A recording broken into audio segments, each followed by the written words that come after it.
So today on Real Pilates, we're going to kind of wrap it all up. We've talked about the spine, the vertebra, the disc, the upper, the cervical, thoracic, the lumbar, the injuries. We know about muscles. We know about bad friction. We know about posture. So correct posture is when your spine bones are stacked in that right sequence and alignment for that spine. And there are clinical ways that we measure that with bones that stick out called bony landmarks. And when we look at those bones in relation to other bones, we know that that spine is aligned. And that's something that a professional would need to assess for you.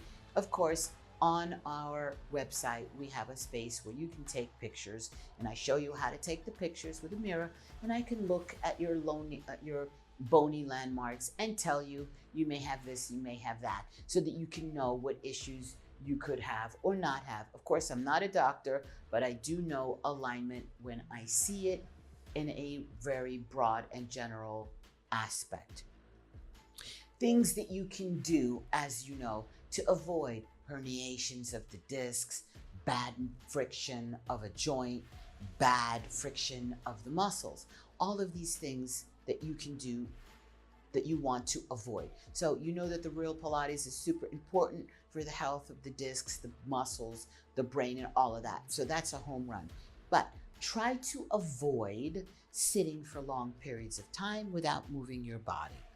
Use your feet every day, even if you're not coming in class. The simple thing of picking up one heel at a time, like when we do the running in place, that you can just bend one knee, bend the other, and really pick up the heel and press. Do that in the morning. If you do 10 of those every time before you get into the shower, every time before or after you take off your shoes under your desk. Working the feet is super important because it pumps energy back into the body through the lymphatic.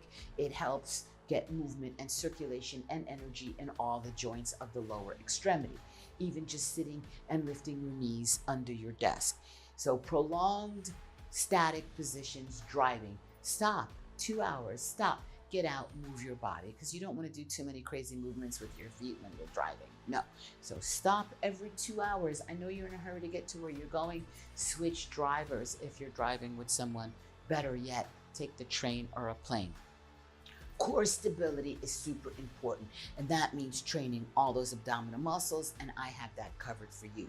Spinal sequencing, which means bending the spine, the rollbacks and C-curves, the lifting of the chin, the arching of the back with your stomach tight, the side bending, the rotation, and the blending of all those movements. You need to do all of those ranges of motion each week. You can't just work in one range of motion and just do your cardio and your typing and think that's it, I'm walking the dog, I'm getting exercise. You need to do circular movements with your arms, with your legs, with your head, with your spine, with your knees, with your ankles, and with your feet. Activated muscle length changing is what we do when you're in class. That passive stretching, avoid it. Bringing that heel up to your butt, poison, don't do that. If you're trying to put length into the quads, I love those knee lifts, holding the knees up and straightening and bending.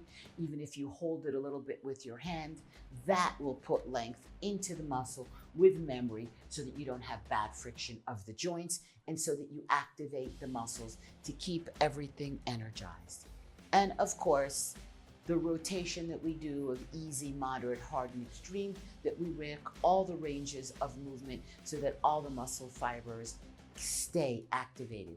Your heart is a blend of fast and slow twitch fibers. You need both. You can't have all one, you need both. As Buddha says, moderation in everything, even moderation. This is Pilates Master Nikki, and I'll see you real soon for another layer of Real